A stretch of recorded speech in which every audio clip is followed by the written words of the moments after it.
In the last year of the Algerian War, 75% of the French people had voted in favor of Algerian self-determination during the disputed referendum of January 8, 1961, organized in metropolitan France. The wording of the referendum was, "Do you approve the bill submitted to the French people by the President of the Republic concerning the self-determination of the Algerian population and the organization of the public power in Algeria prior to self-determination?" However, not everyone agreed with Algerian independence, primarily the Pied Noir French settler community within Algeria, and on April 22, 1961, retired generals Maurice Chalais, André Zeller, and Raoul Salan, helped by Colonels Antoine Argaud, Jean Gardes, and civilians Joseph Ortiz and Jean-Jacques Soussiny, took control of the territory's capital, being Algiers, and General Chalais criticized what he saw as the government's treason and lies towards the French Algerian colonists and loyalist Algerians who trusted France. During that night, the 1st Foreign Parachute Regiment, composed of 1,000 men, took over Algiers' strategic points in 3 hours, and the units directly involved in the putsch were the 1st and 2nd Parachute Regiments, as well as several other regiments of chasseurs parachutists, and together they comprised the elite units of the airborne divisions within the French army, and additionally there were pledges of support from other regiments, being the dragoons, as well as several infantry and Algerian units and marine infantry.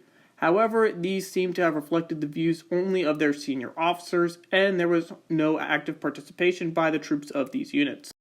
The head of the Parisian police and the director of the Sûreté Nationale formed a crisis cell in a room of the Comédie Française where Charles de Gaulle was there, and during which the president was informed of the coup by Jacques Fauchat, his general secretary of African and Malaysian affairs, and his closest collaborator in charge of covert operations.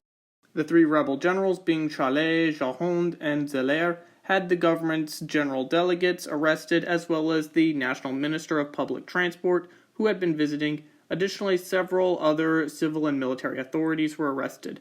Several regiments also put themselves under the command of the insurrectionary generals.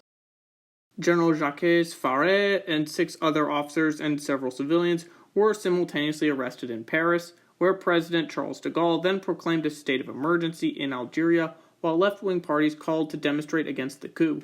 The following day, on Sunday, April 23rd, General Raoul Salan arrived in Algeria from Spain and refused to arm civilian activists.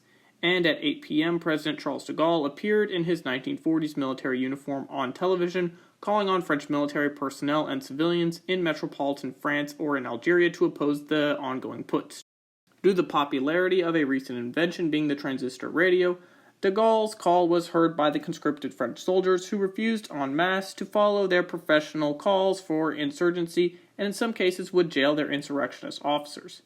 The putsch met with widespread operation all across the country, largely in the form of civil resistance, including a 1-hour-long general strike called by the trade unions the day after de Gaulle's broadcast. Within the army itself, much depended on the positions taken by individual officers, where most of them chose to remain against the coup.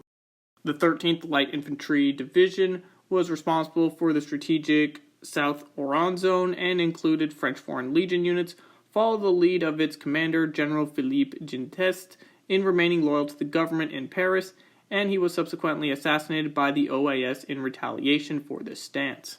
The few remaining military units which had followed the mutinying generals progressively surrendered, and General Chalais gave himself up to the authorities on April 26th and was immediately transferred to metropolitan France. The putsch had been successfully quashed, but Article 16, granting full and extraordinary powers to de Gaulle, was maintained for 5 months, and the Battle of the Transistors, as it was called by the press, was quickly and definitively won by de Gaulle, who had control over most communication networks. The only known casualty during the putsch was French Army Sergeant Pierre Belland, who was on the side of the putschists and was killed by parachutists while defending a radio transmitter in Algiers. He had been aiming his weapon at a company commander when he was shot by a French legionnaire. French tribunals sentenced Chalais and Zeller to 15 years in prison. However, they were granted amnesty and had their military positions restored 5 years later. Raoul Salan and Jalhond escaped, and Salan was condemned to death. However, this would later be commuted to life in prison. And Salan and the others later founded the OAS, which was a terrorist paramilitary organization that attempted to stop the ongoing peace process of April 1962. And that is the 1961 Algiers Putsch. What other aspects of the Algerian War would you like for me to cover? Write in the comments, and thank you for watching.